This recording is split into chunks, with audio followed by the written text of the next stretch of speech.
Hello teachers, learners, and parents. Sir Jeff po, at your service. Alam nyo ba na meron tayong website na tinatawag na DepEd Commons? Ang DepEd Commons ay binuo upang gawing accessible ang pagtuturo at pag-aaral dito sa ating bansa gamit lamang ang inyong mga smart devices gaya ng cellphones, tablets, at computers. Dito ay maaari nating ma-access ang iba't ibang learning materials mula sa Department of Education. Meron itong mga interactive materials, electronic self-learning modules, at instructional video lessons mula sa DepEd TV na tiyak na makatutulong sa pag-aaral ng mga mag-aaral galing ka man sa public o private school. Walang problema dahil welcome ang lahat dito.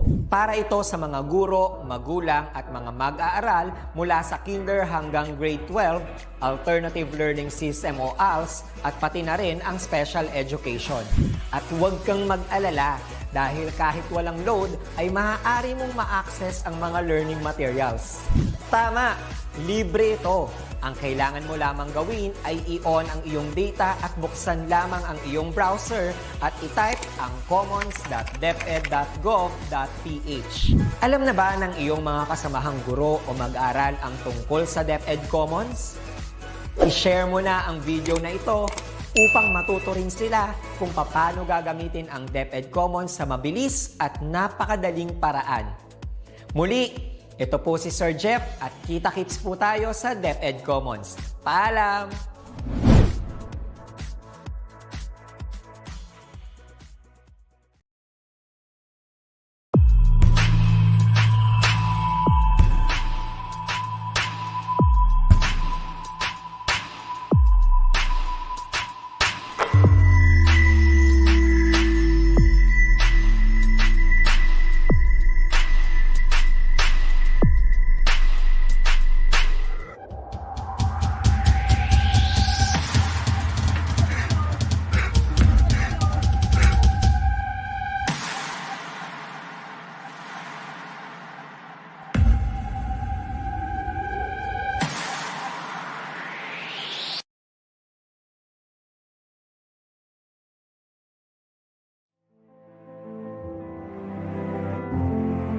Si ALS Learner JC is a proof that life offers second chances.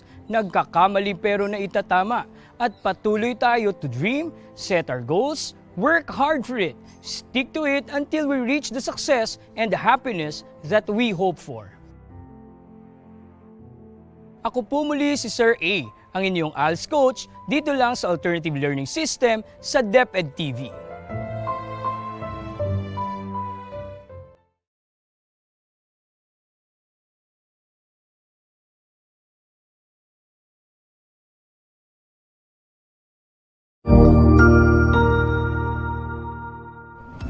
Magandang araw, Sir Wilbur po, at your service.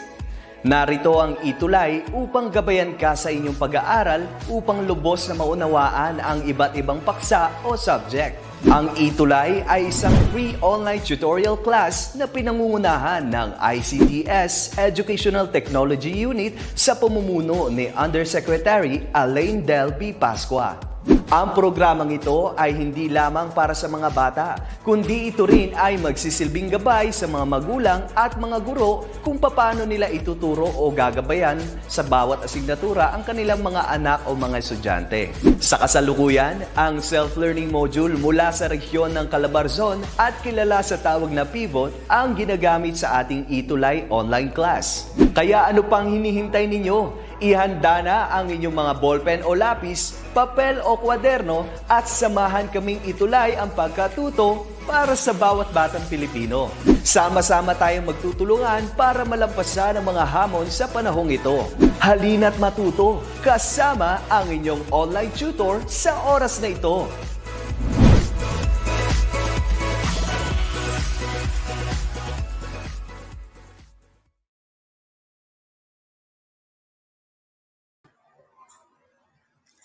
Hello, good evening once again. Welcome to another episode of our communication class tutorial. You're with me, Ms. Noreen Polo, your tutor for the hour. Okay, Before we start, I'll have to greet the people we have, the viewers. Hi, Ma'am Lizelle Marie Chris from Kidapawan City. Okay. Marami na tayo. Hi, Ma'am Dalisa Adelfa Borja, watching from Ezilar National High School. Okay. So we'll start with our session for today. Again, this is tutorial for communication, or LS1, strand 1 for communication. And you're with me, Tutor Noreen Polo. Let's start, sir.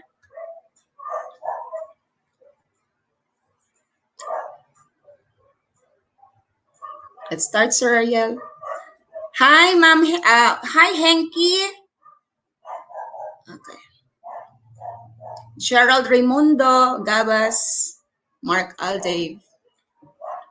Okay. Welcome to another topic this afternoon. Last time we discussed about critical reading.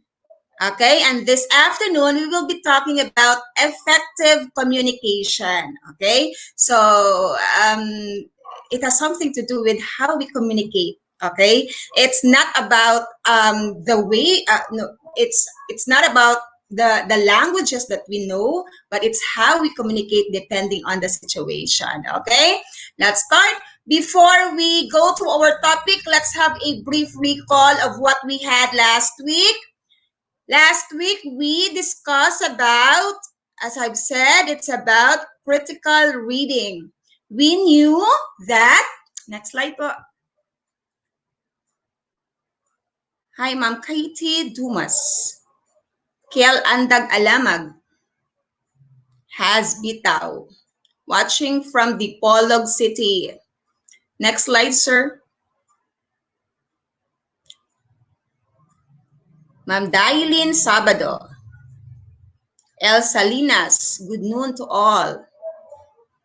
Okay, while preparing for the next slide, I'll have to greet the people in our chat box, in our comment section. Watching from Tubag Elementary School Annex, Alyosan West District, SDO Cotabato. Let's have a recall of what we had last week. Okay, let's start. Last time we discussed about critical reading. So we knew that critical reading is a process of analyzing, interpreting, and evaluating a reading material. We also discussed about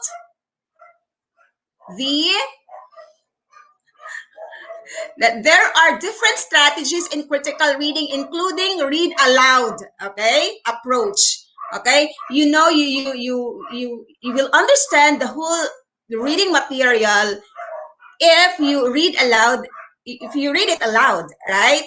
Okay, it really helps. Okay, critical reading is important to make a fair and intelligent judgment about a reading material. So that's how important is to develop critical reading in each of us. Okay, let's start with our topic this afternoon, learning target. Okay, so since our topic is about effective communication, I hope you will explain the definition of the two basic types of communication after our discussion. And also, another target is to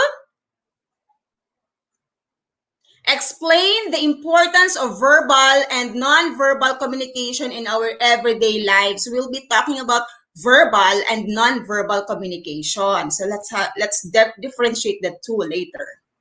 Next, explain and describe the elements of effective verbal and non-verbal communication. Lastly, we have describe the skills needed for effective verbal and non-verbal communication. Okay, let's start.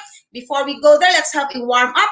Let's analyze this. Okay, we have here a situation. Okay, I want you to depict the emotion of the persons in the dialogue. Okay, what is the emotion of A in this conversation? Okay, let's read. I'll read. I haven't started anything in our thesis yet. How about you? And letter B said, There's always tomorrow. Anyway, we still have a month to do it. Letter A. But I always hear that from you. I wonder how you passed the previous year. Anyway, there's always next year for you. Ah, what is the feeling, the emotion of letter A, of A in the conversation? Let's find out. Letter A. Okay, I have choices. I hope you analyze the scenario so that you can answer. Okay, worried, yes, procrastination, very good. Another, very good, Romilly Licera, worried for letter B, and also for herself, maybe.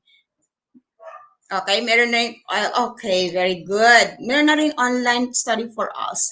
Let's have the choices, sir. Okay? Worried. And letter B is, letter C first. Letter C, sarcastic. Letter B is wondering. And letter D is confused. Okay? There are 4 choices. Okay? There are 4 choices. Which one is the exact emotion of A in the conversation? A, B, C, or D? Which one kaya? After the conversation, of course, at first, she was worried, right? Or he, maybe. He was worried about the thesis. He or she has not started anything yet. Okay? What would be the emotion after the conversation? Especially the last line, but I always hear that from you. I wonder how you passed the previous year. The last line says, anyway, there's always next year for you. Ay, worried at first. But the last line says, what's that? What is the meaning of the last line? Anyway, there's always next year for you. Could be wondering. Yeah, worried. Yes, that's worried. There are 2 possible answers because at first, she was worried. And it could be sarcastic, no? It could be sarcastic. May next year pa naman eh. Okay, something like that. Okay? Wondering. Okay? Yes. Let's have the next scenario, sir. Okay. What about this one? Oh, this little bit smaller. What would the secretary feel after this conversation? Good morning, boss. I need your approval for the upcoming event in BGC. The event organizers are here already and need your reply ASAP. According to them, the materials need time for procurement, so they need your approval now. And the boss replied, thank you. So what would be the feeling of the secretary this time? A, confused. B, excited. C, happy. D, indifferent. Which one? A, B, and C, Sheila Azareno. Okay. Which one? Is she confused, excited, happy, or indifferent? With the reply of the boss. Yes, confused. No, what is that thank you for? What does that thank you mean? Right? She doesn't know what to reply maybe. Or what is that thank you for? Okay? The thank you may mean thank you for texting me. Thank you for messaging me. Okay? Okay, it could be confused. Letter A, very good. Next slide, next scenario, if we still have. Okay, what emotion is depicted in this picture? Okay? Oh, what about this picture? Anong nakikita niyo sa picture? What is the facial expression about? Is it a facial expression of a frightened person, a surprised person, a happy person? What do you think? What do you think? Okay? Worried, maybe kasi nakakunot. Nakakunot ang noo niya. Right? What else? It could be, kasi yung eyes niya, look at his eyes. His eyes are what? Sad? Confused, maybe? Sad? Sad, but his eyes are, they're sharp. It could be sad. Sad if it is maybe mapunga yung mata, something like that. Maybe disappointed, yes. Okay, the picture may mean a lot, but the picture may mean frightened, confused, or worried, and can never be happy, can never be excited, right? Pag natural ka, if it's natural for us to be like that when we are frightened, when we are surprised, or even worried. Okay? It could be mad. Let's find out with the next picture kung ma-compare natin ang dalawa. Okay, what about this one? Oh, this one, malala to. Okay, look at the eyebrows, look at the nose, and look at the eyes. He's probably hungry po. Maybe. What about this one? Surprise pa kaya ito? Angry. Okay, maybe the first word that comes into our mind when we see that picture is, he may be mad, he may be angry. Okay, angry, galit. Okay, and that is our normal facial expression. Okay, because we all experience these emotions from day to day. Okay, in our daily activities. Next po. Okay. What emotion? Again, with this one. Oh, there is this toga and there's this certificate or diploma. So what could be the emotion in this scenario? Okay, the typical reaction of a person who is angry pa rin?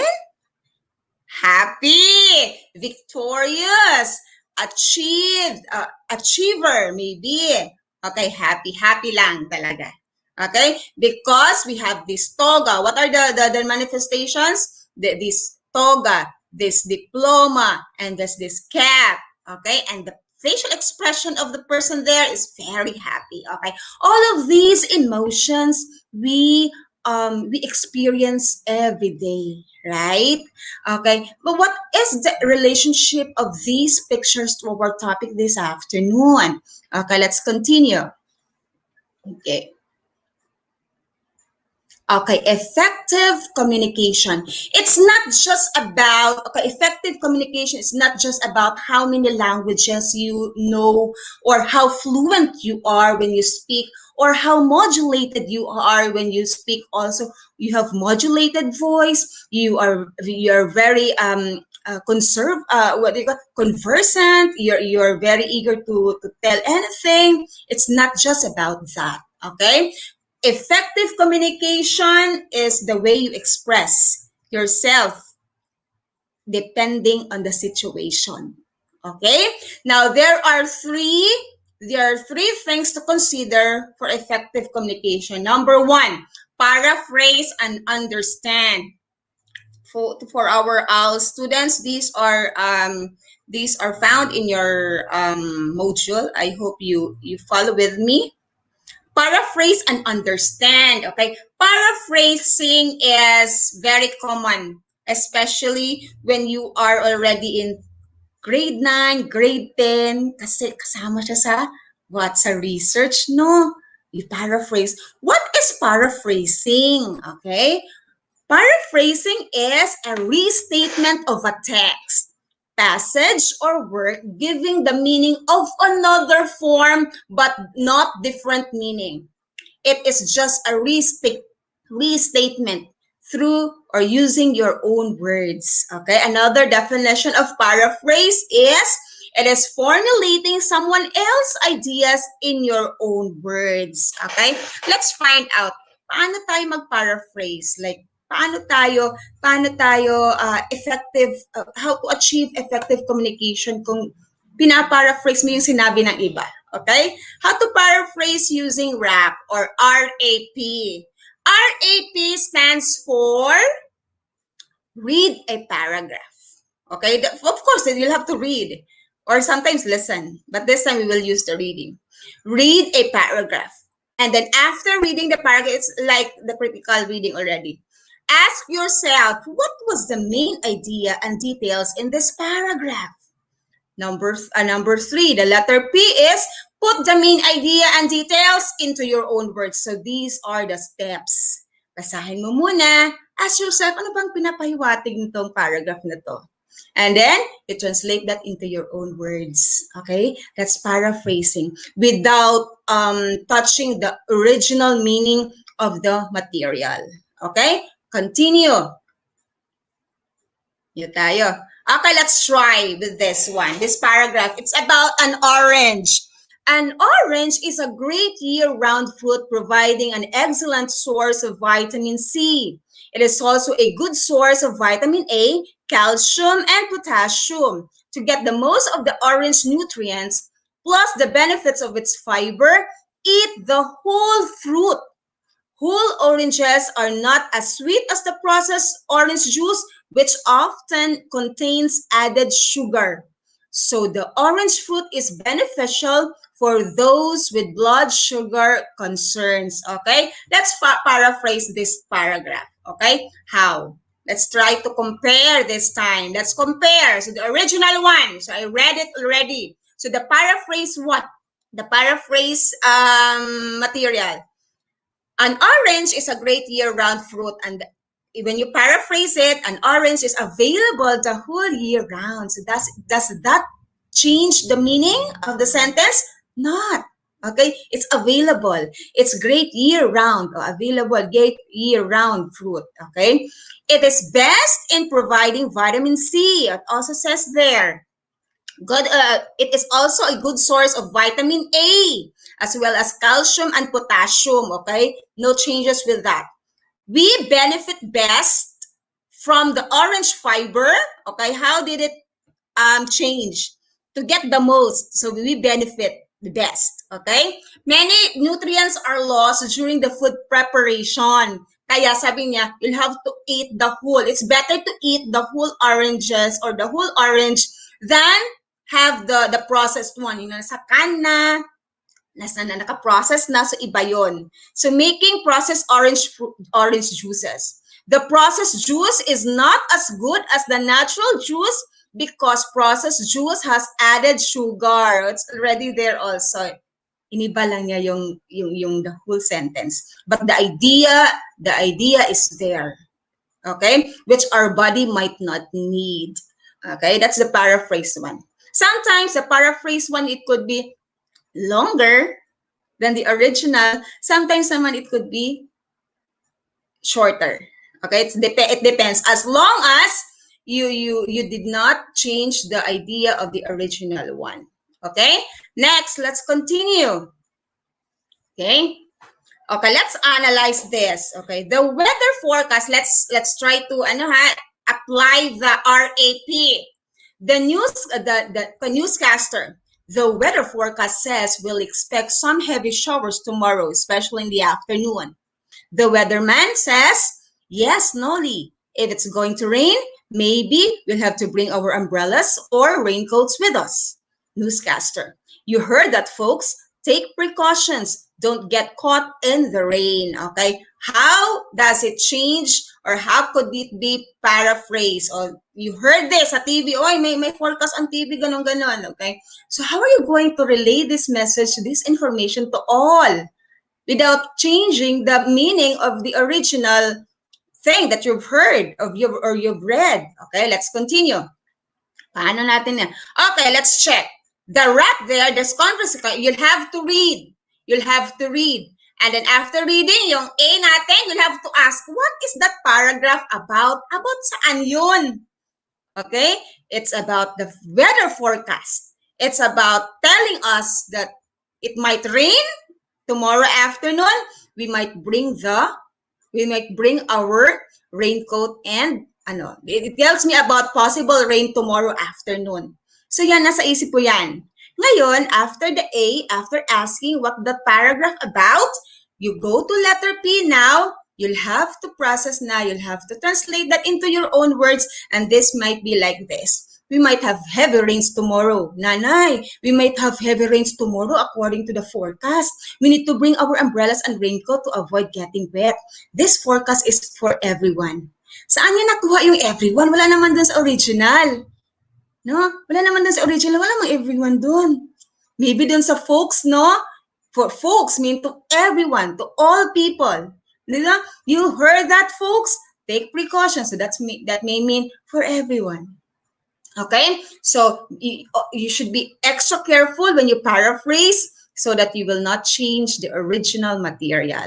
Okay? So you will achieve effective communication if you paraphrase properly the original one. Kung gusto mo mag-report, uy, ganito daw, ganito. So, dapat yung na-listen mo, na-heard mo, dapat yung pag-relay mo din ng message, you'll have to, the same lang, although in different words. Okay? Effective communication. Let's continue. Okay, after paraphrasing and understanding how to achieve effective communication, you listen and evaluate. Okay? Paano ka mag-listen? Okay? Every day you listen or you hear all kinds of sounds, all kinds of intonations, all kinds of expressions. How to evaluate? Paano ka ngayon makipag-communicate ng maayos depending on the situation? Okay, let's continue. So we have one, paraphrase effectively or understand it. Okay, let's have this exercise. Say it with feelings. Ito, we will use the word yes. The word, it could be, okay, even if it's only one word, there could be a lot of meaning depending on how you say it. Okay? Pag neutral, siguro sasabihin mo lang, yes. Yes. Paano ba? Pag falling, yes. Okay? How does it sound? If it's falling, what is the emotion there? Yes. Yes. Anong emotion doon? Pag pa-fall yung yes. What particular situation we could apply with a falling yes? Yes. Doubtful ba yan? Hindi, no? Kasi pataas tayo mamaya sa uncertain eh. Yes. Means maybe not happy of saying yes.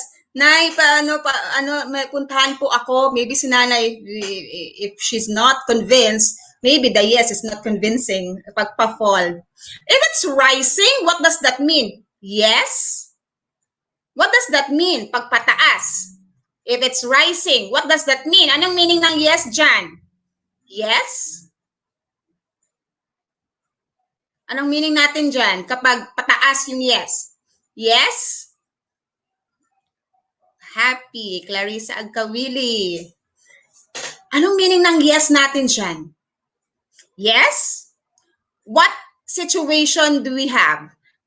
If we try to raise the intonation with yes, we say, pag naghanap ka ng isang tao, if you're looking for someone, if you're asking about someone, so maybe, how may I help you? Maybe, yes? Oh, how may I help you? Okay? What about the enthusiastic yes? Yes! Maybe enthusiastic, maliksi, alive. Okay? It's even more enthusiastic if it's excited. Okay? Yes! Okay? Super excited, taasan mo lang konti. Okay? Taasan mo lang konti. Disinterested, maybe it could be falling or just neutral. Disinterested, maybe yes. Okay, yes. Without facial expression, without any manifestation of interest. Okay? What about surprise? Yes. Oh, something like that. Ganun ba talaga mag-yes? Okay? And if it's uncertain, how do you say yes in uncertain manner or uncertain mood? Okay? Yes. And then nakakunot ka. Okay? So listen. It's very important that you listen to the intonation of the person before you say anything. Okay? Let's have the scenario now. Let's continue. Okay. Okay, what about this situation? You hear a woman shouting for help after a snatcher grabbed her bag. Her tone of voice would sound like she's A, panicking, almost hysterical. B, happy and glad. C, sad and on the verge of crying. D, having fun. Which one is the answer? There could be two answers there, maybe. Ano yung possible na emotion of the woman there? A, B, C, or D? Okay, let's find out. Ano kaya magiging magpanic ba ako because someone grabbed my bag? Or would I be happy? Would I be sad? Would I be having fun? What would be the answer? A, B, C, or D? Tingnan natin. Okay, letter A, magpapanik ka, no? That would be maybe your initial reaction, and then if it's already sinking, you might be sad, and you will be on the verge of crying. Ano? So yun ang two possible reaction, or it could be tone of voice of that woman. Okay, A, or the first one should be A, panic. And then the second will be letter C, sad, on the verge of crying if it's already sinking in. Okay, very good. Chanelyn Merino, Rosemary Daguplo. Yes, ma'am. Noreen Cuevas Unding Saavedra. Okay, let's have the next scenario. Okay, let's have this. While dining in a restaurant, the waiter accidentally spills a glass full of water on your friend's lap. Your friend's tone of voice would be, hala, natapunan siya. What would be a tone of voice? Relaxed and confident, surprised and upset, happy and content, angry and embarrassed. Which ones? There could be two possible reactions, or it could be two tone of voice, possibly. Which one? Letter A, relax pa tayo niyan, and confident. What do you think is the answer? Relax. B and D, surprised and upset, and could be angry and embarrassed. Letter D or B or D, and can never be relaxed, can never be happy because it's a sudden reaction of a person. Ano? Wala, di ka pwedeng mag-relax. Even if you're the kindest person, the initial reaction maybe you're just surprised. Oh, nabuhusan ka, surprise. Pero hindi ka pwedeng mag-relax. Ano? Pwedeng surprise and upset lang. Other person's reaction may be angry and embarrassed. These are normal reactions. Let's continue. Okay. A man was caught in a non-parking zone by a traffic enforcer. Hala. To convince the traffic enforcer not to issue him a ticket, the man's tone of voice should be, nahuli siya. Ano dapat ang tone of voice when you are speaking to a traffic enforcer? A, nervous and confused. B, boastful and cocky. C, demanding and loud. D, polite and apologetic. What are the possible answers? Letter D, polite and apologetic, ano? Maybe, yeah, that should be. You should still be polite. You should still be polite and apologetic. And sometimes other people might get nervous and confused, especially if it's their first time, na? So, letter A or C. But the first, letter A or D. But the letter D should be the tone of the voice. Ayan. Kaya kalmado lang, polite pa rin. Okay? Because you know your violation naman. Okay? Let's continue. Okay? An employee is rushing an important report for his or her boss, but the computer printer has malfunctioned. The only other available computer printer belongs to a co-employee who is not rushing anything. As the employee approaches to request the use of the co-employer's computer printer, the tone of the voice to be used should be, kahit naging rush ka na yan, kahit nagtataranta ka na yan, manghiram ka kasi kailangan na, and you know that that person is not rushing like you. Okay, ano dapat ang voice mo? Dapat demanding, dapat friendly and nice, dapat C, polite, dapat D, indifferent. Indifferent, para kang sarcastic, parang mood of sarcasm. Okay? Ano dapat dyan? Demanding, friendly, polite. Should you be demanding? Kasi kailangan talaga eh.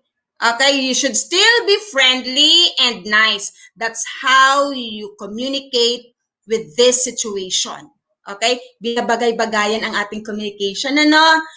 Communication is a gift, right? Communication is a gift from above because this is the only way we convey what we have inside. This is the only way we could express ourselves, to interact.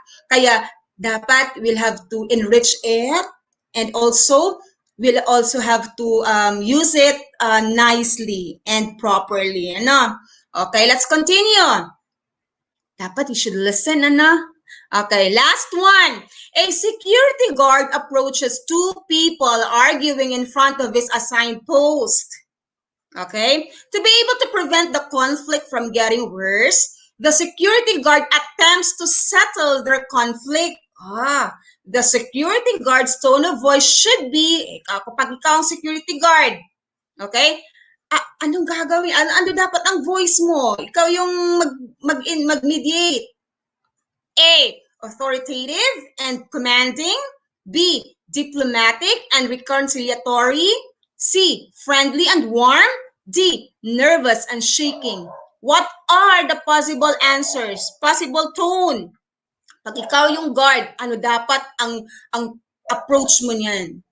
Letter B, dapat diplomatic and reconciliatory. Dapat hindi ka magdagdag kung ano mang meron sila, no? You should be diplomatic, yung parang kagalang-galang ang pag-mediate between the two, and you should be at the same time, diplomatic and reconciliatory, at the same time, authoritative and commanding. So it's either A or B.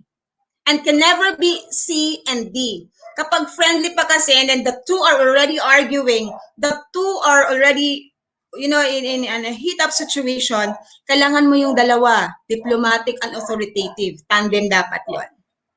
Okay? And could be never be nervous and shaking. Okay? So again, this is about listen and evaluate. Alamin mo ang sitwasyon. Ano dapat ang tone mo dyan? Okay? Let's continue. Okay?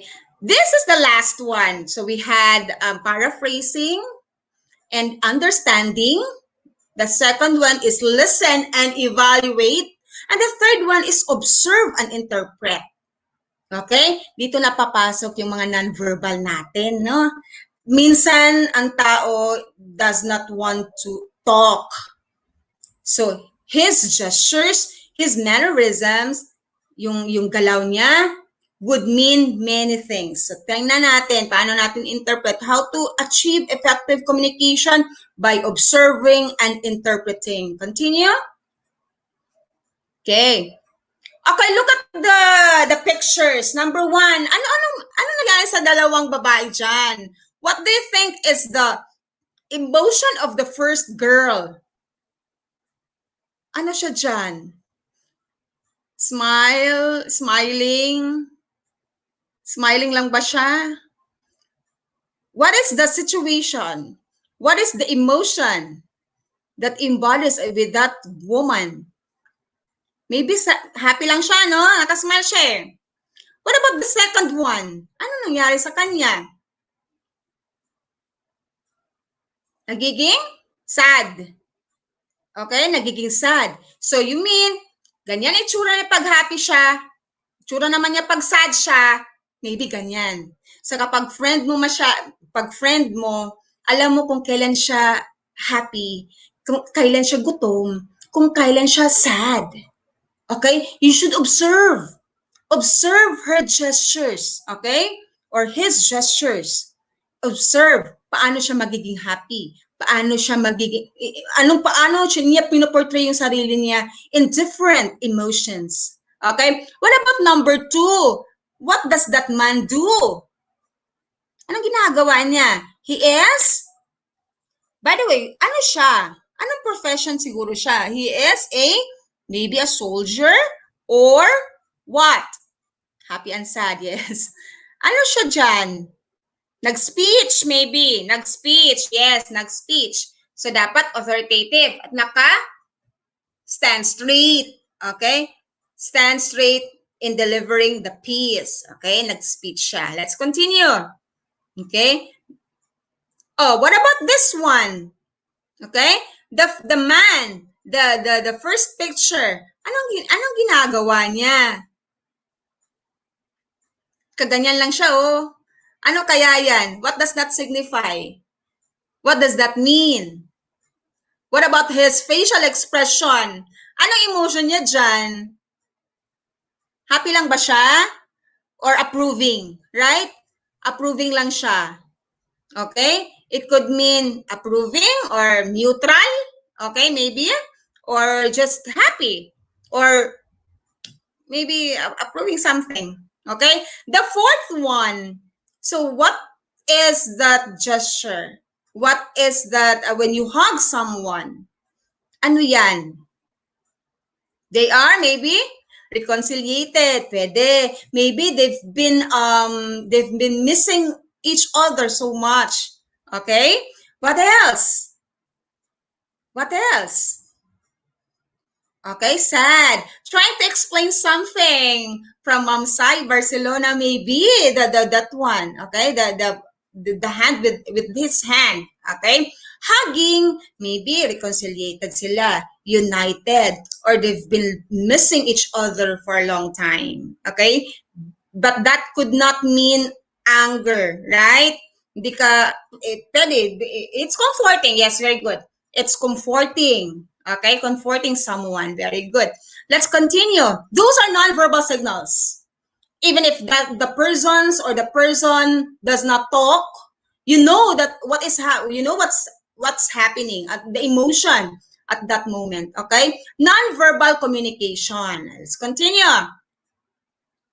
Okay, comforting each other. Okay, facial expressions. These expressions are very natural to us, right? We are born with these expressions, right? You may experience 2 to 3 facial expressions within a day, or sometimes all of these expressions, right? Because time is unpredictable. Maybe happy ka ngayon, tapos maya-maya, naging surprised ka, and then angry, and then disgusted, and then afraid, and then sad. There could be a lot of facial expressions that we could do, right? And we cannot deny the fact, because our facial expressions are expressions within ourselves, right? Okay? Alam mo, nag-manifest sa face natin yung feelings natin inside. Okay? Facial expressions are non-verbal expressions. Non-verbal communications. Let's continue. Posture. Kapag if the person stands straight, meaning he's confident, right? He's authoritative, maybe.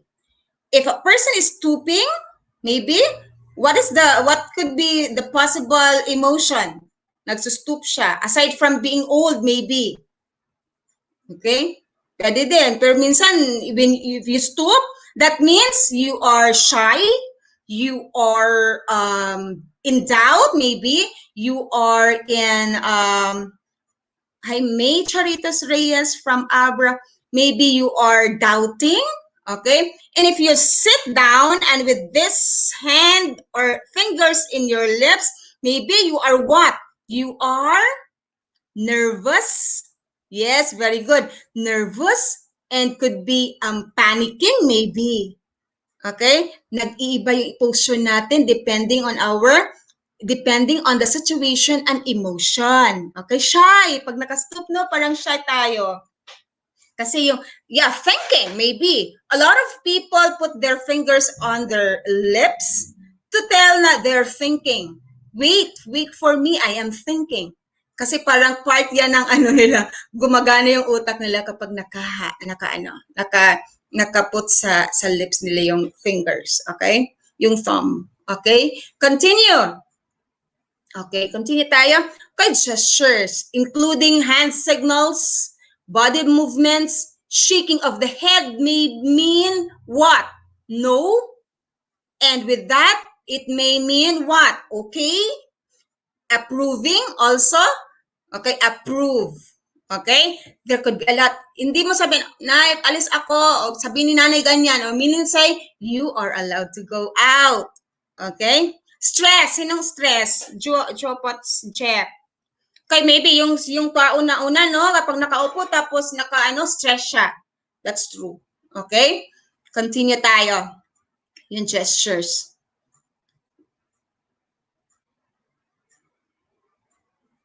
Okay, what about spacing? Okay, spacing is very common to us. If the if the two persons talk closer, means say, close kayo, friends kayo, hindi lang kayo acquaintance. Okay? Ang spacing kapag medyo, except nowadays, kasi we really, kahit close mo pa yan, we practice social distancing. But in the normal days before, kapag medyo malayo ang agwat nyo, yung space nyo malaki, so you're not close. You are acquaintance or what? You are just strangers. Okay? Kapag close kayo, mas malapit. Okay? Ay, bakit kaya sila nag-appear? Close siguro sila. Magkakakilala pala yan silang dalawa. Something like that. The spacing may also convey meaning of the relationship of those people, of the two persons. Okay? Spacing. Let's continue. Approving, no, previous. Okay, let's try. With these two pictures, which one would tell you that the line, I'm happy to see you? Saan dyan ang okma? Pag sasabihin sa'yo na, I'm happy to see you. Would that be the first picture or the second picture? I'm happy to see you. I'm happy to see you. Ganun ba? Or I'm happy to see you. Oh, which one? Siyempre yung may ganon. Kasi what does that mean when you do like this? Anong meaning niyan? Mean to say, you're not happy to see that person. Napilitan ka lang. Okay? So when you open your arms like this, it may mean that person is very happy to see you. Okay? So it could mean a good relationship. It could mean a good welcome to that person. The second one, very good. Let's continue. Okay, let's try. Tell me, or you may type your line, you may type the statement of the person in the picture. Let's try. The girl is frowning slightly. Frowning, parang nakakunot. Parang ano bang frowning na nakakunot ba ganyan? A finger is placed at the side of her mouth. Ano kaya ang sinasabi niya? Okay? I'll have to shout out your name. If you could comment, ano kaya ang sinasabi niya? With that facial expression and with that gesture, body language. Ano kaya sinasabi niya? Okay, thinking or doubting it. Maybe that's the emotion, but can you write the exact line, the possible line of that woman? Ano kaya yan? Okay, think. I'll have to read your comment. Just short sentence. Ano kaya sinasabi niya? Decided. I am decided to marry him na siguro. Ganon? Okay, what else? Thinking. I'm still thinking if I would go to the mall or not. Okay, pwede, no? Magti-think ka, nakaganon ka ba nagti-think? Okay. Decided or doubting? So, I'm speaking too long. I'm so bored. He's speaking too long. Am I speaking too long? What should I do first? Very good.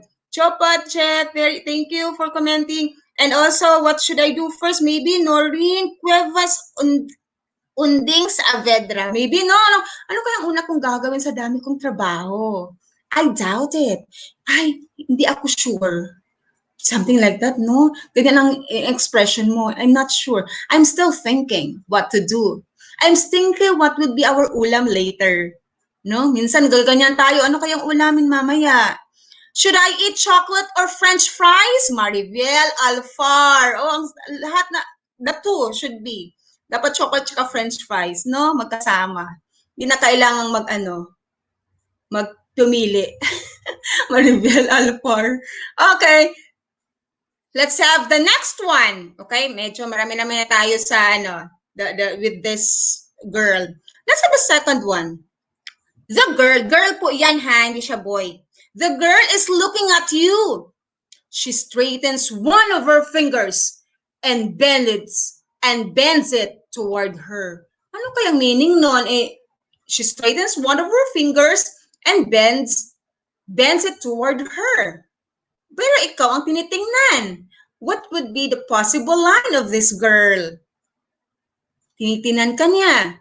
But she straightens one of her fingers and bends it towards her. What does that mean?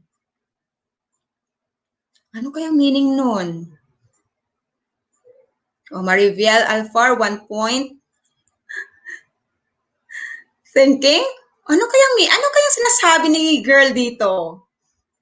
The girl is looking at you. She straightens one of her fingers and bends toward her. Ano kayang possible? Ako ba ang hinahanap mo? Something like that. Pwede, no? Kinukumpara ang sarili. Maybe that's true. Okay? Right? Like, ako ba ang kinukumpare mo sa sarili mo? Is it me you're comparing with? Okay? Hey, it's you I'm looking for. Oh, diba? Ang taray. Hey, ba't tumuturo sa sarili niya? Hey, you. Sabi mo, hey, you. Ganun naman, no? Bakit hey, you? Nakaturo sa kanya. Hey, me? Is it my fault? Are you saying it's my fault? Oh, very good, Jopot Chef. O, diba? Is it me? Is it my fault? Are you saying it's my fault? Okay. Inbox me to start. Ano ba to? Okay, that's good, Jepot. Jep. Okay. Let's continue. Okay, let's continue. Let's have I think the last two. The corners of the boy's mouth are raised. Paano ba maging ano? Okay, corners of the boy's mouth are raised. What does that mean? Napilitan lang? Okay, nice to see you. Ganun? Something like that? Ano kaya pag you just raise your mouth pero hindi ka naman nakangiti? What is the possible line of this boy? Alin kaya dyan? What is the possible line of this boy? The corners of the boy's mouth are raised. Ano ba? Ganyan lang siguro siya. Not happy? Not happy? What else? Anybody? Maybe I am happy to see you, but not totally. Maybe. This is awkward. Oh my God. This is awkward. Maybe. Awkward siya. He's agree. Oh, talaga lang? Oh, tama ba yun? Oh, tama, right? Pero, talaga lang, ha? Parang gano'n, no? Hindi masaya. Okay, parang gano'n, no? Angry. He has something to ask in his mind. Pwede, no? Nag-iisip siya. And he has questions in his mind. That's true. Okay? Let's have the next one. I think the last picture. Let's have the next one. The boy is frowning hard. His lower lip is pushed out. Paano ba nakasusmod? Okay? Not satisfied. Ano kayang line niya dito? The boy is frowning. His lower lip is pushed out. Nakakusmod. What is the possible line of this boy? Ano kayang sinasabi niya sa utak niya? Sad? Is he only sad with this line, with this picture? Sad lang ba siya? Sad lang ba talaga siya? Tapos, I'm so disappointed. Okay, pwede, no? I'm so disappointed. Tapos nakakusmod. Okay, very good. Alfar. Okay, kaasar. Pwede, no? Kaasar. Okay, very good. Continue. Let's continue. Okay, the girl closes her eyes, opens her mouth, and breathes in deeply.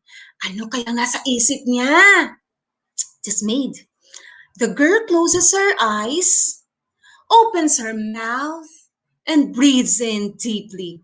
What is the possible situation that this girl is in?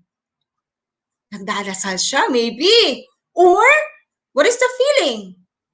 She's maybe nervous. She's maybe tired. Ano kaya ang possible line of this girl? Ano kaya possible niyang sinasabi? I know I can do it. Very good. No, very positive pa rin, no? When you close your eyes, especially when you're about to, when you're about to talk, especially in school, when you're about to report. So, sinasabi mo, kaya ko to, and then you close your eyes, and then say a little prayer. She's thinking of something, maybe, no? Naka-open ang eyes naman, naka-open ang mouth niya, and breathes in deeply.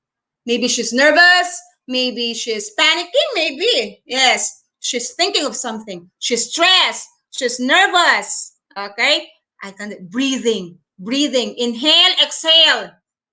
Okay, nervous. Napapagod, Antoinette Lapas. Kalmahin mo sarili mo self. Oy, very good. Minsan, no, the only person, the only thing that could encourage you more than anybody else is yourself. Kaya mo yan, self. The girl imagines the tall and handsome guy. When you're imagining a tall and handsome guy, you open your mouth pala and breathe in deeply. Pwede. Yung nakita mo si crush. Okay? Hala, namangha ka. Then you close your eyes. Pag open mo ng eyes, wala na siya. Paano yun? Getting strength. Yeah, that's true, Ma'am Yolanda Labro. Getting strength, enlightened. Like if you're in a bad situation, all you have to do is close your eyes. And then you may open your mouth for a prayer. And then you breathe in deeply. A sigh of relief. She's relieved, maybe. Ang galing, no? Dami nating ma-imagine, no? With that one picture. Because all of these pictures flash before you now are very common to us. We've experienced a lot of these many times. Kaya nakaka-relate tayo, no? Get imagining the fried chicken for later as our ulam. Okay, having a hard time breathing. Pwede din pag ano ka na pala, nahirapan kang huminga. Okay, that's true. Very good. Thank you. Let's have the next one. Okay, let's have the next one. Non-verbal signals. We only have a few slides left. Okay, non-verbal signals are these. These are very common. Okay, these are very common. Sad, happy, excited, wala lang, neutral face, surprised, frightened. All of these are non-verbal signals. And when you know how to handle, how to communicate. If you see a person like any emotion in the picture, kailangan mo siyang idepende yung way of communicating with her or with him. Kasi alam mo kung anong sitwasyon meron siya. Kapag happy siya, dapat happy ka rin na ano. Okay, pag sad siya, you should be comforting also. That's how you communicate. Continue. Let's continue. Okay, let's take note. Non-verbal signals are effective expressions of feelings and emotions, but not all the time that we will rely on non-verbal signals. It's still very important to have verbal signals, verbal communication. Bakit? You're with that person, di mo alam pala itong next picture natin. Kindly have the next slide, sir. Kapag nakita mo lang siya ng ganyan, akala mo kinikilig lang siya. Pero pala, kasi yan ang non-verbal expression natin, di ba? Yan pala, nagaganyan siya because she's thinking of a TV program or a Netflix movie. Or maybe gusto niyang umuwi ng bahay. Okay, that's why we should not rely on non-verbal expressions too much. You'll have to ask. Okay, you'll have to ask. Continue. When you ask, of course, you use verbal. Types of non-verbal signals. Let's have the natural. Next. Types of non-verbal. Natural signals. These are innate to us. Pinanganak tayong alam na natin paano mag-smile, paano tumawa, paano maging sad. If we're hungry, we cry, right? Pag ang baby hungry, cry. Pag busog, hala, tawa lang siya ng tawa. These are natural signals. Kaya ang nanay, she knows na hungry na si baby kapag tumatawa, nasa mood ang baby. Busog na siya. Busog na siya. Pero not comfortable pa rin siya. Maybe basa ang diaper niya, something like that. The natural signals are innate to us. Okay, innate in us.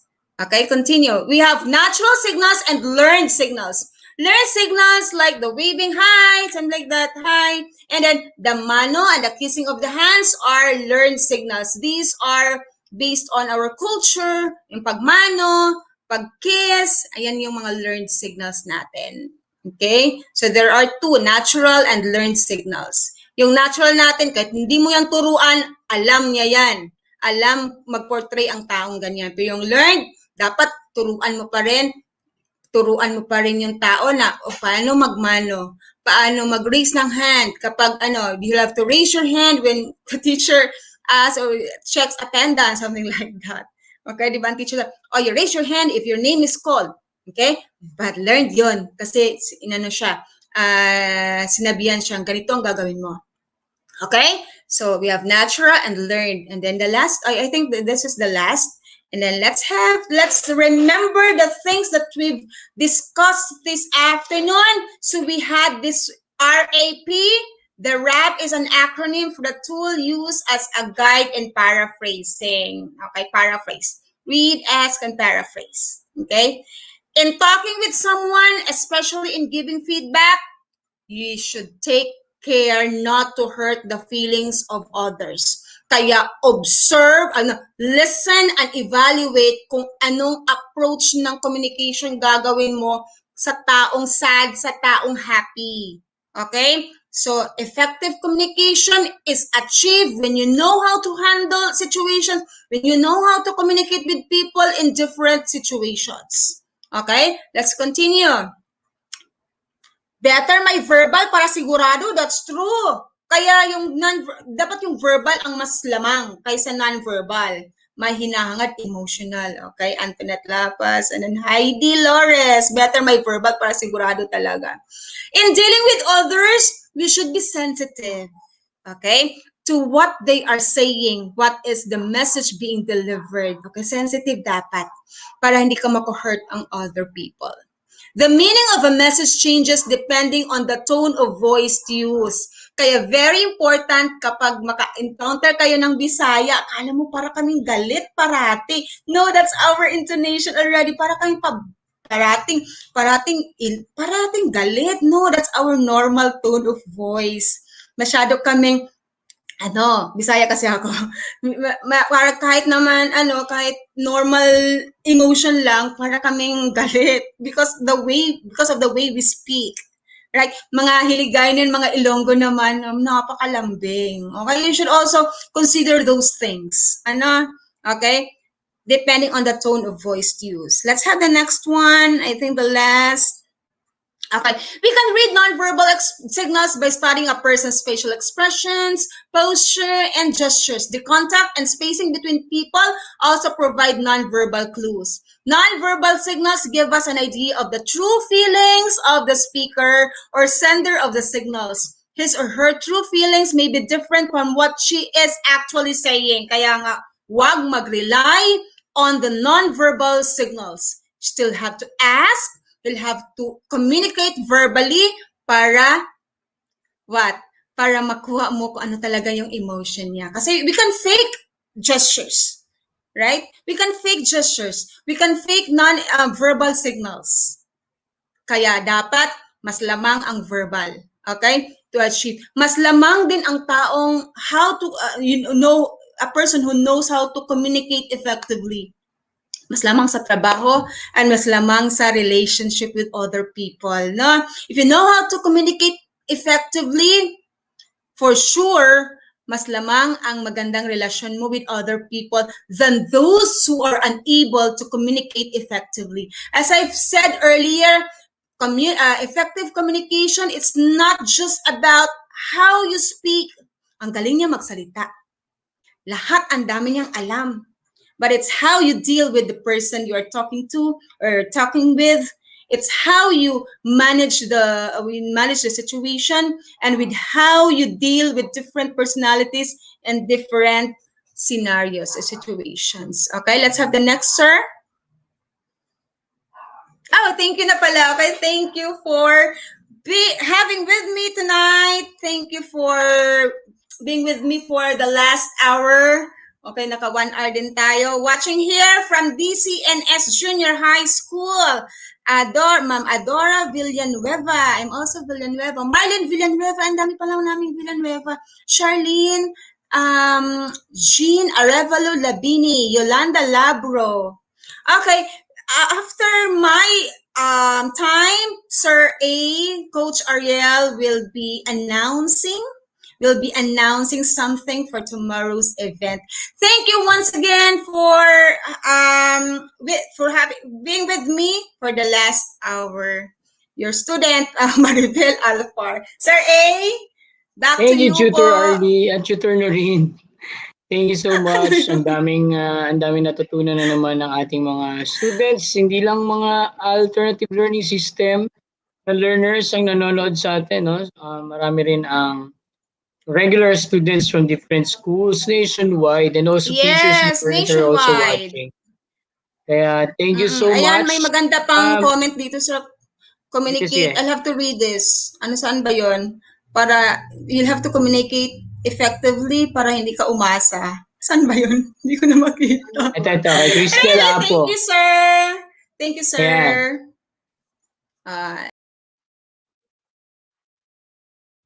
Yan. So, thank you so much, Tutor Noreen. So, tayong announcement for all the alternative learning system or all teachers and us implementers who are watching.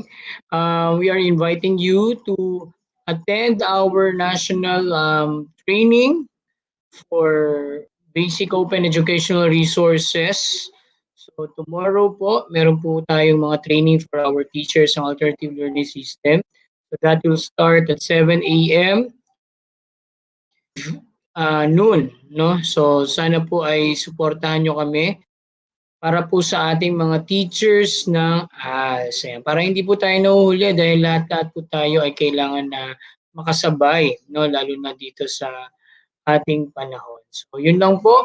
At maraming salamat. Tomorrow po, stay tuned kayo dahil ang ating tutors sa Learning Strand 2, ang ating science for elementary and high school, si Tutor Marjorie and Tutor Laysan will be with us para naman turuan tayo sa science. Okay? So maraming salamat po at magandang gabi sa lahat. Bye-bye!